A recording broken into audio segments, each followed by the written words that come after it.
Si a usted le ha sucedido que después de una comida muy pesada usted siente un ardor intenso en la parte alta del estómago, generalmente cuando esto sucede uno que no es médico y uno lo bautiza como tengo mucha agrura o tengo mucha acidez, pero en muchas ocasiones no es agrura lo que está ocurriendo, sino que hay un tema de reflujo también allí importante.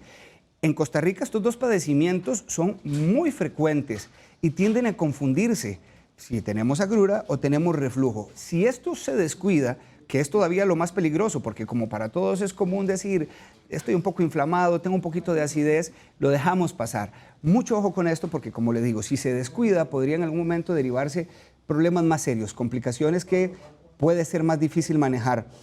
Como les explicaba, Alejandro Cañas, el gastroenterólogo, está con nosotros para establecer cuáles son las diferencias entre acidez y reflujo.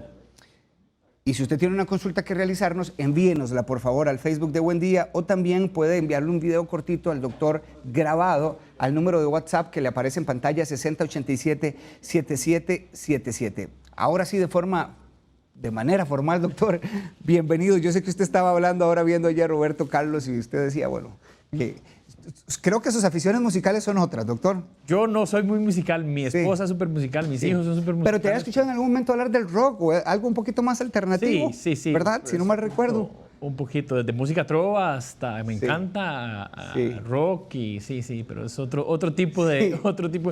No se parece a José José eso. No. Bienvenido, doctor, ¿cómo está todo? Gracias, muy bien. Doctor, me gustaría que comenzáramos hablando de este detalle entre agrura y acidez primero, porque no sé si estamos hablando del mismo término.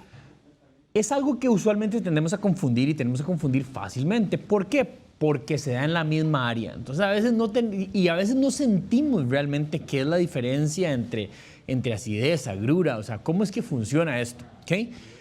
Tenemos que entender que existe el estómago.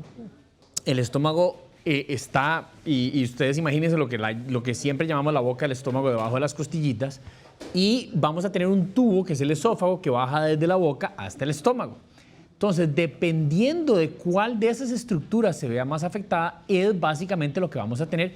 Y es una manera como de tratar uno de entender qué es lo que está sucediendo y para ver a qué le pongo atención, ¿ok? Cuando hablamos de acidez, usualmente vamos a hablar de una sensación quemante, la gente llama una brasa caliente o una molestia muy fuerte justo en la boca del estómago. Y aquí es donde la vamos a sentir. Podemos sentir como un hueco, podemos sentir como que tengo hambre, podemos sentir dolor, punzadas a ese nivel. Y eso es lo que usualmente vamos a manejar como acidez.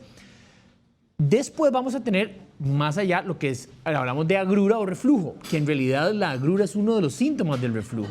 ¿Qué es eso? Es cuando siento que algo se devuelve, algo que sube y va a molestarme ya más allá en mi esófago. Y eso puede tener un montón de manifestaciones diferentes, porque pueden tener manifestaciones propiamente aquí abajo, que es igual, puedo tener un poco de dolor, de molestia, o puedo sentir que hay algo que sube, caliente, que me da un sabor amargo en la boca, y podemos tener ya manifestaciones mucho más marcadas, como dolor de oídos, sinusitis, mal aliento, lengua blanca, caries, en realidad hay muchas otras manifestaciones de este tipo. Ahora lo entiendo con más claridad cuando hablamos de acidez. Ya refiriéndonos a agrura, estamos hablando de reflujo, podríamos decirlo de esta forma. Sí, la agrura es uno de los síntomas del reflujo. O sea, el reflujo es que se devuelva algo del estómago hacia arriba, hacia el esófago, ¿ok? Entonces, ese es reflujo. Entonces, el reflujo hay de diferentes tipos. Hay reflujo ácido, reflujo básico. Dependiendo de lo que yo tenga en la cámara gástrica, o sea, en el estómago, eso es el tipo de reflujo que yo voy a tener. Pero lo que la gente llama agrura es eso, como decimos los agrios en los bebés, o sea, es lo que se devuelve hacia arriba y es esa sensación de algo caliente que sube, amargo, que a veces puede llegar hasta la boca y eso es lo que entendemos como agrura. Y eso es diferente per se a la acidez. Uno puede tener las dos, o sea, como decimos, a veces uno puede tener piojos y pulgas, o sea, podemos tener las dos, podemos tener solo una o podemos tener solo la otra. Y por eso es importante diferenciarlos para saber cómo tenemos que manejarlo. Claro, una acidez descuidada puede convertirse en un reflujo. La acidez por sí sola, imagínense que el estómago es como imagínense como una burbuja, como un florero. Aquí que lo tengo enfrente, entonces me lo empiezo a imaginar. Entonces, todo lo que hay en el estómago, ya sea comida, ácido, todo lo que estemos digiriendo, está ahí. Y imagínense que el pico del florero, ese es el esófago. Entonces hay una válvula que se cierra y que se abre para que pase la comida y para que no se devuelvan las cosas. Entonces yo puedo tener un montón de ácido aquí y puedo tener manifestaciones de esa acidez, como puedo tolerar perfectamente el ácido que está manejando mi estómago en ese momento, porque el estómago está hecho para manejar ácido, pero el esófago no.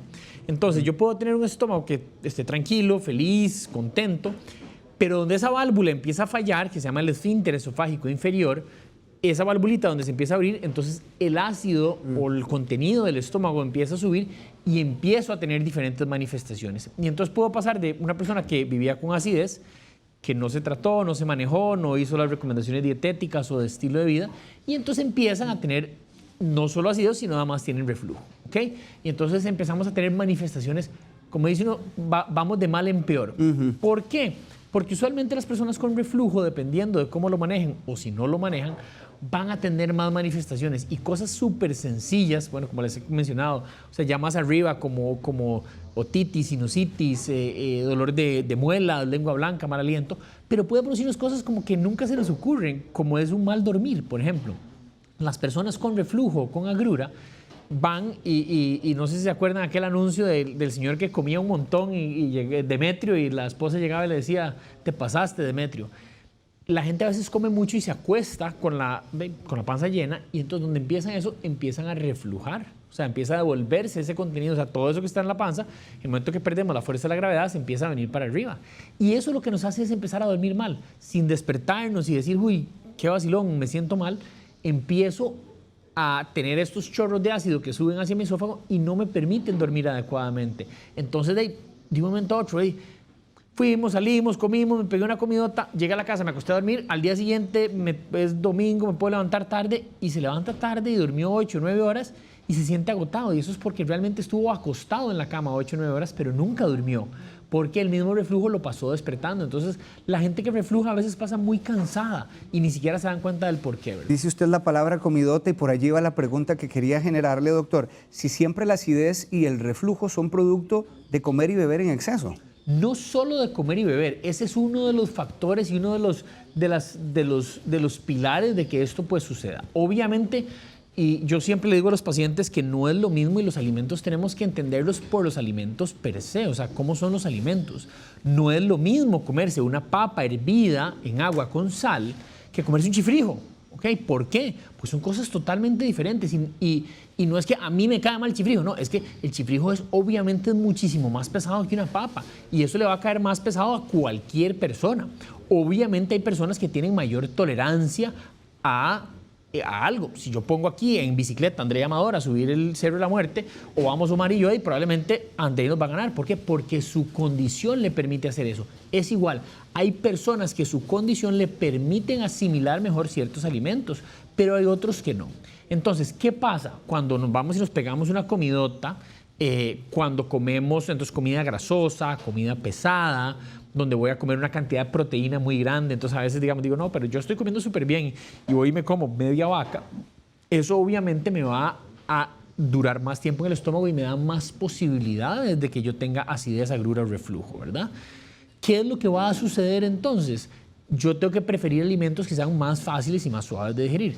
La comida picante, la comida condimentada, los ácidos, los cítricos, entonces comer naranja, uvas, fresas, cosas que a veces ni siquiera pensamos en cítricos. Yo siempre le digo a la gente, cualquier cosa que usted lo haga pensar que cuando usted se lo va a poner en la boca le va a hacer así, esas son las cosas que son ácidas y esas son las cosas que eventualmente pueden empeorar el reflujo, y son las cosas que vamos a tener que tratar de evitar.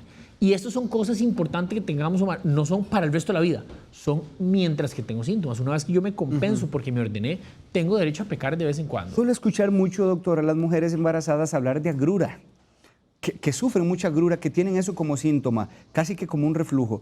¿Es esto común durante esta etapa? No es común, es súper común. Y la razón es que, recordemos que tenemos un bebé que está creciendo dentro del abdomen, y entonces donde el útero va creciendo va empujando el estómago hacia arriba. Entonces ya tenemos menos campo para ese estómago. Entonces obviamente un estómago que tiene una capacidad antes mucho más grande se vuelve mucho más pequeño, y además tenemos el útero que lo presiona hacia arriba. Entonces usualmente en el tercer trimestre del embarazo las mujeres tienden a tener muchísimo reflujo, y ahí digamos, como es un problema mecánico, o sea, simplemente no hay campo, A veces podemos usar medicamentos en ellas, pues lo podemos utilizar, pero lo que le recomendamos es que reduzcan los tiempos entre comida y coman comida más pequeña, simplemente para poder permitirles que pase un poquito más fácil ese poquito de alimento, que es lo poquito que cabe ahí, y que después de comer se queden sentaditas para que no tener tanta molestia y tanto reflujo. 8:27 minutos de la mañana. Recuerde que si usted quiere hacer una consulta al doctor Cañas, este es el momento. Estamos hablando de dos temas. Son muy comunes, doctor, hablar de acidez y agrura en los costarricenses. Y lo que pasa, más allá de lo común que es lo negligentes a veces que somos en acostumbrarnos y ver cómo manejamos para vivir con esto, cuando es algo que podemos controlar y manejar de una manera adecuada para prevenir complicaciones que eventualmente pueden ser bastante severas, y vamos a conversar de eso. Claro, por eso si usted debe o quiere hacerle una consulta al doctor, este es el momento importantísimo, porque otro de los detalles que ocurre cuando estamos hablando de acidez y de agrura es que hay antiácidos de venta libre, doctor, y uno normalmente se automedica y uno va y se toma una pastillita masticable, y quisiera como que usted ahonde un poquito en el tema, si más bien con esto estamos disimulando el problema y no tratándolo directamente. Lo que estamos, como digo yo, es tapando el sol con un dedo. ¿Qué es lo que pasa? Estamos aliviando el síntoma rápidamente en el problema.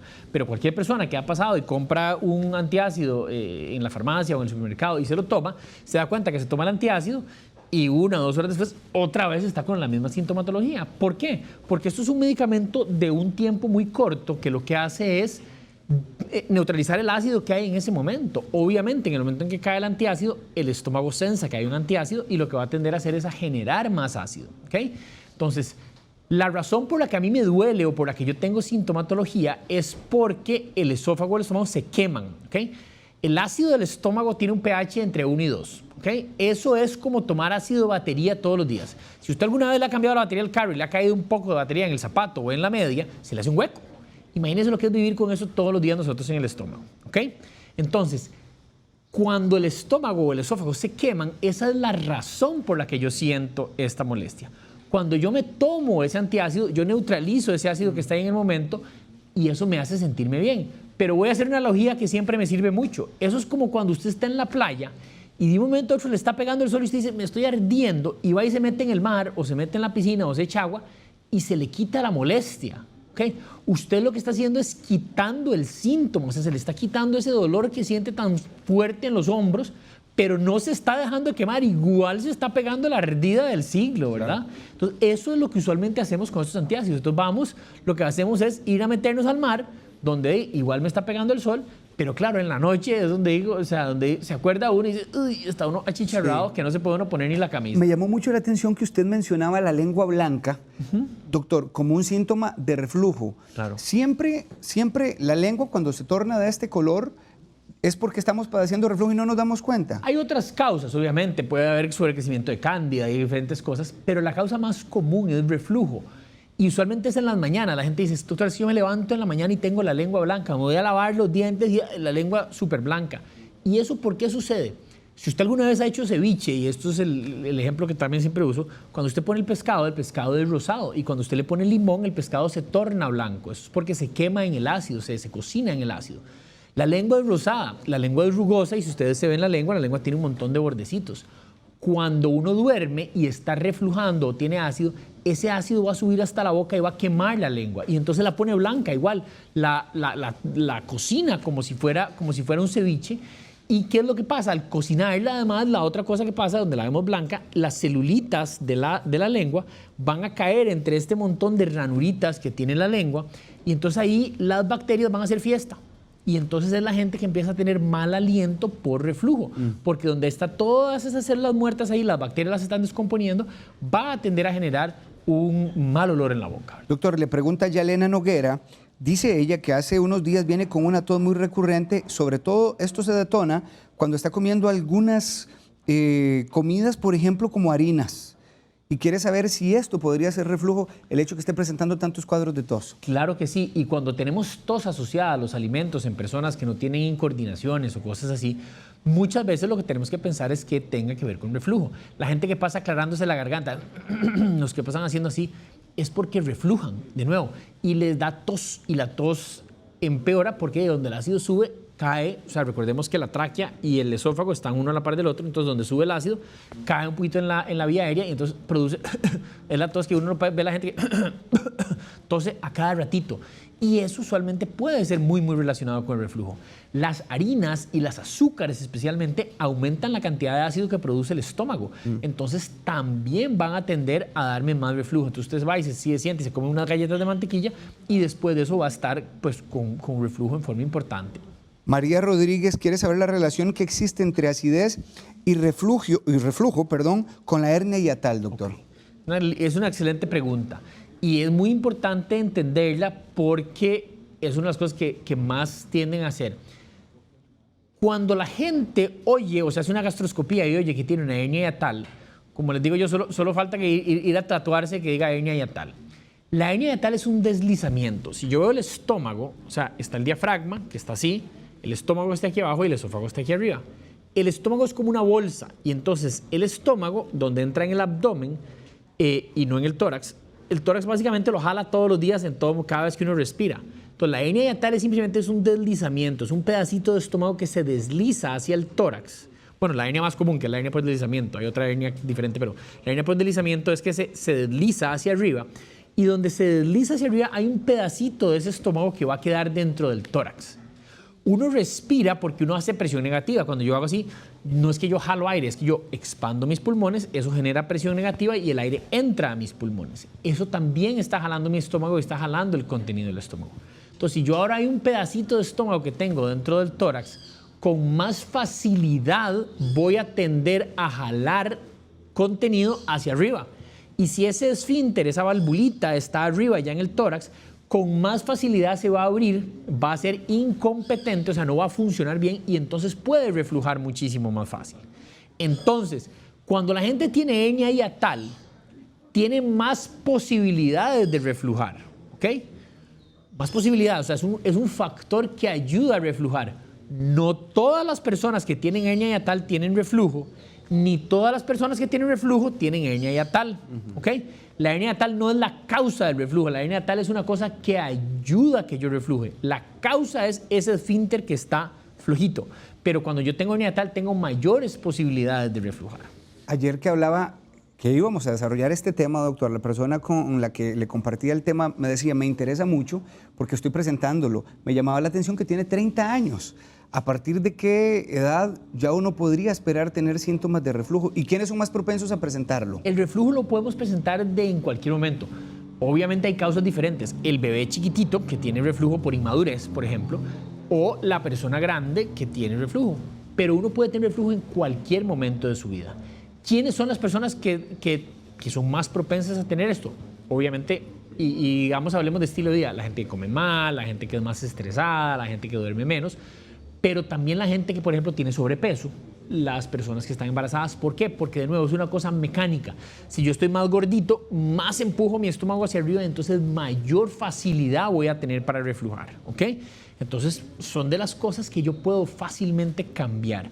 Pero, de nuevo, las personas que toman medicamentos, especialmente como antiinflamatorios, las personas que comen comida muy pesada, las personas que no hacen ejercicio, que tienen sobrepeso, que están embarazadas, son las personas que típicamente van a tener. ¿Por qué puede empeorar el reflujo durante las noches, doctor? ¿Cuál es la explicación? Es muy sencillo, es porque me acosté. El reflujo se pone peor porque me acosté. Y yo eso es lo que le digo a los pacientes con reflujo. Le digo, si usted va a pecar, porque usted quiere comerse algo, porque dice, me estoy muriendo de ganas por comerme esto, uno tiene derecho a pagar el precio por las cosas. Yo igual les pongo el ejemplo, le digo, si usted quiere ir de aquí a Guanacaste, tiene que pagar el precio de ir de aquí a Guanacaste para llegar a Guanacaste. Ese es el precio que usted paga. Si usted se quiere comer un chifrijo, usted tiene que pagar el precio de que se va a comer el chifrijo y puede que le caiga mal, que le caiga pesado. Pero siempre le digo, asómese por la ventana. Si hay sol, es mucho más fácil que si no hay sol. ¿Por qué? Porque si yo pequé al almuerzo y me comí algo pesado al almuerzo, usualmente voy a estar sentado y entonces la gravedad me va a ayudar a que eso no suba tan fácilmente.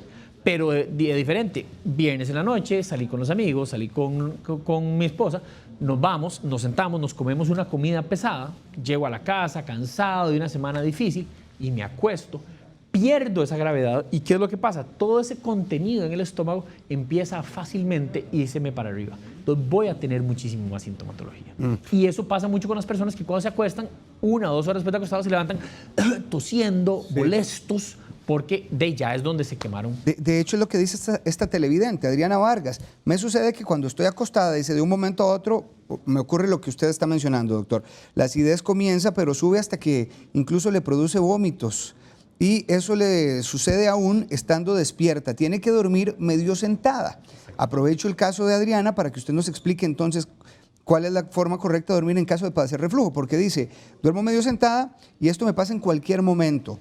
¿Estoy haciéndolo bien? ¿Se puede tratar de alguna manera? ¿La cama debe tener alguna posición correcta? Claro, estas son de las cosas que tratamos de hacer, como dice uno, para mejorar la situación. Si yo duermo sentado con 3, con 4 almohadas, eso me va a ayudar a mí a que obviamente la gravedad de nuevo me ayuda. ¿Okay? Muchas de las personas lo que hacen es que ponen unos taquitos de madera o unos blocitos en las patas de atrás de la cama para que la cama se levante un poquitito. Podemos poner una cuña en la cama, que eso lo hacemos usualmente con los niños, para tratar de que el reflujo sea menor. ¿Okay? O sea, nos valemos de la gravedad para esto. Pero digamos, de las cosas más importantes para decirle a Adriana es, Adriana, 2 o 3 horas antes de acostarse, no coma ni tome absolutamente nada. ¿Para qué? Para que se vaya a acostar con la pancita vacía. Si el estómago está vacío, es mucho menor la posibilidad de reflujar que va a tener usted durante las noches. ¿Cuáles son los exámenes que debe realizarse una persona si tiene sospecha de estar reflujando? Depende de la edad, ¿ok? Cuando nosotros tenemos una persona que tiene reflujo y que no tiene signos de alarma, dificultad para tragar, ha tenido que cambiar el tamaño de la comida por lo que le cuesta tragar, pérdida de peso, antecedentes de cáncer de esófago, de cáncer gástrico. Entonces en esa persona usualmente lo que hacemos es una prueba, ¿ok? Usualmente estamos hablando de personas jóvenes, menores de 40 años. Entonces usamos un medicamento que se llama inhibidor de homeoprotones para tratar de mejorar esto, ¿ok? Esto lo usamos por un tiempo corto. Si la persona mejora, entonces usualmente decimos, ok, sí, probablemente lo que está haciendo es reflujando. Pero si la persona no mejora o tiene signos de alarma o es mayor de 40 años, usualmente lo que hacemos es una gastroscopía. La gastroscopía no es para ver el reflujo no se ve por la gastroscopía. Lo que vemos en la gastroscopía es si hay realmente manifestaciones como erosiones, como hernia hiatal, como hay anillos donde se empieza a cerrar el esófago para protegerse. Vamos a darnos una idea de qué hay. Y muchas veces la gastroscopía nos ayuda para ver si hay erosiones o algo del tamaño, es cuánto tiempo vamos a usar de tratamiento en un paciente. Entonces eso es lo que usualmente hacemos. Pero a veces tenemos pacientes con reflujo que le hacemos una gastroscopía y le decimos, no tiene nada, se ve perfecto. Eso no significa que no tiene reflujo, eso significa que tiene un reflujo no erosivo y que no tiene ninguna otra manifestación. Ha mencionado mucho usted el ejemplo del chifrijo, doctor, y bastante que lo entendemos, como comida un poco pesada. Pero si a eso le agregamos la cervecita o el licor, quisiera saber si esto está totalmente contraindicado en una persona que sabe que tiene reflujo o acidez. Vamos a ver, más allá que contraindicado, lo que tiene que entender es lo que le puede suceder, ¿ok? Ahora que comentabas el ejemplo de Randall y los que hemos corrido maratones, o sea, si usted entrena por una maratón y usted va y corre una maratón y usted sabe lo que eso significa y usted sabe el precio que usted paga y sabe el dolor que se siente y ya cuando uno va por el kilómetro 40 y uno dice, ya no quiero correr más, pero hay que llegar hasta el final, ¿verdad? Es igual con estas cosas. Si yo combino una comida pesada y además le pongo una cervecita y ojalá la cervecita venga michelada y ojalá le ponga un poquito de chile y además de eso además me comí y que el chicharrón era de panzada y no era de carnita, o sea, son cosas que voy sumando y voy agregando. O sea, eso es como la lista, eso es como cuando va a pagar el supermercado, cuanto más pase, más plata paga. O sea, más voy agregando estas cosas y entonces peor me va a tender a caer, ¿verdad? O sea, pero definitivamente el licor, las cosas que hacemos así, obviamente empeoran estos cuadros. ¿Se cura el reflujo 100%, doctor? El reflujo usualmente lo que hacemos es que se controla. Vamos a ver, a menos que tengamos una persona que tenga muchos factores como sobrepeso, como estas cosas, podemos llegar a controlarlo y manejarlo muy bien. Entonces yo tengo una persona, digamos, una persona obesa que come muy mal, yo a esa persona la ordeno, la pongo a hacer ejercicio, pierde peso. Es una persona que eventualmente puede ser que el reflujo desaparezca, definitivamente. Hay personas que tienen ciertas cosas que no van a desaparecer y son las personas que voy a tener que tener en tratamiento o utilizando medicamentos durante mucho tiempo. O eventualmente hay procedimientos quirúrgicos que nos pueden ayudar a manejar el reflujo y pueden ayudarnos a que esto desaparezca en su mayoría durante un tiempo bastante importante. Esta pregunta que hace Elsie Ramos, doctor, si tanto reflujo podría en algún momento dar paso a algún cáncer de laringe o quemar las cuerdas vocales o generar ya alguna complicación más seria. La respuesta corta es sí. Y más allá que laringe, pues sí, o sea, el reflujo y a nivel de la garganta podemos tener, donde se va quemando, podemos tener nódulos en las cuerdas vocales, etcétera. Pero más allá, a nosotros lo que nos preocupa mucho es el esófago, ¿verdad? El esófago no está hecho para manejar el ácido. Como les hablaba ahora del pH, que es un valor de acidez, el esófago está hecho para manejar pHs por encima de 4. Entonces, si yo reflujo mucho, mi esófago eventualmente puede llegar y, de cierta manera, como dice uno, decir que se va a proteger. Y entonces, al protegerse, cambia esa pielcita que lo cubre, como cuando uno le pega el zapato en el pie y genera un callo, hace una cosa en el esófago que se llama un esófago de Barrett. El esófago de Barrett es una lesión que no es maligna por sí sola, pero es una lesión premaligna porque eventualmente, aunque en un porcentaje bajo, puede llevarme a desarrollar cáncer de esófago. Entonces, nosotros siempre tratamos de mantener al paciente con reflujo muy bien controlado porque no queremos que llegue un Barrett. Una vez que llega un Barrett, hay que controlarlo mucho más de cerca, hay que estarlo haciendo gastroscopías, tomando biopsias, para encontrarlo en estadios tempranos para poder curarlo o quitarlo en un estadio temprano. Pero ya estamos ante un caso que requiere muchísima más vigilancia que un paciente que podamos tratar en una forma temprana. ¿Cuál es el paso siguiente para una persona que sabe que tiene reflujo, doctor, y que tiene antecedentes familiares de cáncer de esófago, por ejemplo? Buenas, doctor. Mi nombre es Alejandro Cañas. Tengo esto y esto y esto. Vengo por esto. ¿Qué necesito hacer? ¿Por qué? Porque yo necesito evaluar cuáles son los factores de riesgo de esa persona, qué tantos factores de riesgo tiene, qué medicamentos toma, cuánto ejercicio hace, cómo come. Y con base en eso generar un plan de cómo vamos a manejar esto en esta persona, porque no queremos complicaciones. Igual que en muchas de las enfermedades que son prevenibles, nosotros lo que queremos siempre es evitar las complicaciones, o sea, evitar llegar a ese paso que eventualmente no podamos irnos para atrás. Ahora, doctor, ¿qué tan rápido puede evolucionar de reflujo a cáncer de esófago? Puede nunca evolucionar o puede evolucionar usualmente lento, ¿ok? Usualmente es un proceso que toma entre 5 y 10 años. Lo que pasa es que muchas veces no estamos al tanto de que eso nos está sucediendo. Entonces, nunca me di cuenta, a veces me da un poquitillo de agrura, a veces me da un poquitillo de molestia, y yo, como decimos aquí, pateamos la bola, vamos echando para adelante, para adelante, para adelante, y de un momento a otro yo le digo a los pacientes, bueno, ¿cuánto tiempo tiene usted eso? Ay, de 15, 20 años. Bueno, imagínense lo que ha pasado durante 15 a 20 años en su esófago para que esto suceda. Entonces, ¿qué nos pasa? A veces es el paciente que consulta tarde, el paciente que llega y dice, ay, vea, yo tengo 15 años de tener reflujo, pero hace 4 meses ya viera como que me cuesta tragar, ya como que todo se me queda pegado y entonces me tengo que levantar y tengo que tomar líquido cuando se me queda pegado o tengo que estar comiendo ahora solo purecitos porque se me queda pegado. Y es el paciente que entonces eventualmente hace una endoscopía, le hace una gastroscopía y lo que le encuentra es ya sea una estenosis o un tumor. 2 consultas, doctor, para cerrar. Susana Otoya dice, doctor, ¿será cierto que dormir del lado izquierdo ayuda a que los jugos gástricos no suban? Sí. Y ella tiene hernia hiatal, dice. Es cierto y es una cosa meramente mecánica. De nuevo, el estómago cuando uno duerme hacia el lado izquierdo cae y entonces pronuncia un poquito el ángulo del estómago con el esófago y hace que uno refluje menos. La gente que duerme hacia el lado derecho tiende a reflujar un poco más. El lado izquierdo, Al lado está izquierdo. interesante para aprender esto. Juliana Padilla, doctor, saludos. Tengo 28 años, casi siempre que como algo como plátano o algo graso, tengo un dolor en la boca del estómago que hasta me ha llevado al hospital. Me gustaría saber qué es, porque muchas veces me han dicho que es gastritis, pero las famotidines no me hacen absolutamente nada. Y a veces las tengo desde que amanecen estos síntomas y con días muy seguidos. Es importante igual valorarla esta con solo oír la historia y llama mucho la atención que dijo que cuando come comida grasa, cuando come comida grasosa tiende a tener más dolor y una de las primeras cosas que uno piensa en una mujer es que pueda tener piedras en la vesícula. Una posibilidad es que tuviera piedras en la vesícula, porque el dolor cuando uno come comidas grasas se asocia mucho a que haya contracciones de la vesícula y que haya piedrillas que se queden pegadas. Entonces sí es importante como revisar eso. Eileen Ramírez dice, mi última comida es tipo 7:30 de la noche.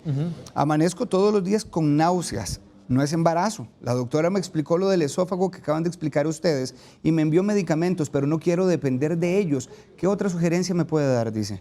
Eileen, es muy importante que se ordene. Es muy importante que tenga un estilo de vida saludable, que coma bien, que haga ejercicio, que la comida que coma especialmente en la noche no sea muy pesada. Si hace estas cosas, eventualmente puede ser que llegue a no ocupar los medicamentos, pero es importante que mientras que los ocupe, se los tome.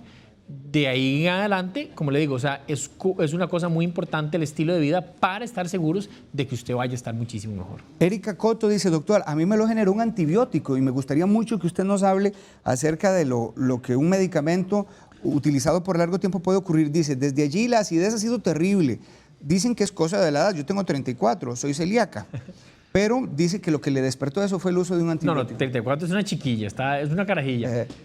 No, vamos a ver, definitivamente hay muchos medicamentos que son muy pesados y recordemos que los antibióticos, los antiinflamatorios no esteroideos, especialmente la gente que toma ibuprofeno o aspirina o este tipo de medicamentos, van a tender a irritar muchísimo más el estómago. Muchas veces en los pacientes adultos mayores con dolores crónicos o los pacientes con artritis, con padecimientos reumatológicos que tienen que tomar muchos medicamentos para el dolor, vamos a ver que como dicen, se les destroza el estómago. Y eso es común que tengamos que manejarlo con otros medicamentos para proteger el estómago de los mismos medicamentos. Bueno, parte de estas ilustraciones que estamos colocando en pantalla describen muy bien todo lo que el doctor ha estado hablándonos durante la exposición. Y veía allí, doctor, incluso a una muchacha que estaba durmiendo del lado izquierdo. Creo que es una de las recomendaciones. Mucha gente también habla acerca de la inclinación de la cama. Quedamos ahí como en el aire para que usted me explicara a qué se refieren con esto. Eso es lo que hacemos aquí usualmente. O ponemos más almohadas o ponemos unos blocitos o unos taquitos de madera en la cama, en las patas de atrás, para que la cama se levante un poquito. Entonces yo a la hora de estar acostado, de cierta manera voy a quedar un poquitito más levantado y entonces la gravedad me va a ayudar un poquito más. En este caso, el uso de varias almohadas podría contribuir, doctor. Sí, claro. Si lo logra tolerar, lo que pasa es que mucha gente lo que le gusta es dormir acostado. Claro. Y de ahí donde empiezan a dormir sentados, pues es incómodo, ¿verdad? Por eso es que es importante que manejemos todos los aspectos de esta enfermedad. Tenemos una consulta en video, doctor, de parte de un televidente diagnosticado con úlcera gástrica hace 10 años. Vamos a verla. Muy buenos días. ¿En qué podemos servirle? Buenos días, tengan ustedes, doctor, buenos días. Mi consulta es, yo hace 10 años fui diagnosticado con úlcera gástrica, tenía 2 úlceras sangrando, padecía unos dolores terribles de estómago, pero hace 7 años dejé de fumar. Desde ese mismo tiempo ya no padezco de dolores, la verdad es que me molestan muy poco. La consulta es, ¿tendría que visitar algún especialista para eso? Y la otra sería hasta qué punto es cierto que el acostarse lleno o bañado. Bueno, yo le entendí ya acostarse lleno y no que es de más. Exacto. Vamos a ver, lo primero es, de nuevo, cuando la gente tiene una úlcera gástrica o la gente ha tenido una úlcera que puede ser sangrante o no, lo importante es entender que esto cicatriza. Es como cuando yo siempre digo, cuando uno andaba en bicicleta chiquitito y se caía y se raspaba la rodilla. No es que yo voy a vivir con la rodilla raspada el resto de mi vida. O sea, eso va a cicatrizar. La úlcera cicatriza y desaparece y no queda más. O sea, porque yo tuve una úlcera no significa que yo voy a tener una úlcera el resto de mi vida. O sea, yo tuve una úlcera, esa úlcera cicatrizó y se acabó. ¿Ok? Este paciente que además nos da la información súper clara que es que fumaba y eso es fatal y terrible para el estómago. Dejó de fumar y se empezó a sentir mejor. De nuevo, cambios en estilo de vida. Yo tengo una vida saludable y voy a estar mucho mejor. Dejó de fumar, me siento bien. En él no necesita hacer nada más que el control normal de una persona que ya va a ser más bien por edad, que a partir de los 40 años tengo que ponerme un tamizaje por cáncer gástrico y ahí es donde empiezo el seguimiento, pero un seguimiento no de una úlcera, sino propiamente de una persona con un seguimiento gastrointestinal. Y efectivamente, al acostarse lleno, como hemos hablado, va a tender a darme muchísimas más molestias, ¿verdad? Sí, Iván, me avisas en qué momento tenemos la siguiente consulta en video para presentársela al doctor. A modo de cierre de entrevista, doctor, usted ha hablado mucho del cambio en el estilo de vida. Las recomendaciones que nos puede dar en cuanto a alimentación, en cuanto a ejercicio, ¿cuál es el ejercicio que puede contribuir también a disminuir el reflujo? Usualmente lo que hablamos es de un ejercicio que sea aeróbico. O sea, lo que necesitamos es que la persona entre en un estado donde sea más saludable. ¿Y qué va a requerir eso? Va a requerir comer mejor.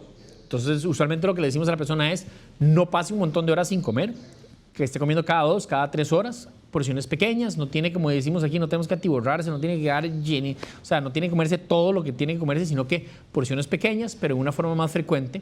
Comer saludable, vamos a preferir comer verduras, vegetales, vamos a querer dar una dieta mucho menos rica en grasa, evitar alimentos pesados, el alcohol, la pimienta, la salsa de tomate, o sea, cosas que sean ácidas, eso es lo que vamos a tener que evitar. Y usualmente recomendamos por lo menos de 30 a 45 minutos de ejercicio todos los días de ejercicio aeróbico. ¿Por qué? Porque esto es lo que va a hacer que mi metabolismo funcione mejor, me va a hacer perder peso, me va a poner en un estadio muchísimo mejor para yo poder manejar todo dentro de mi estilo de vida saludable. Perfecto. Gracias, doctor. Es que teníamos una consulta allí, pero tuvimos un problema técnico, pero ha quedado bastante claro todo lo que usted nos ha explicado.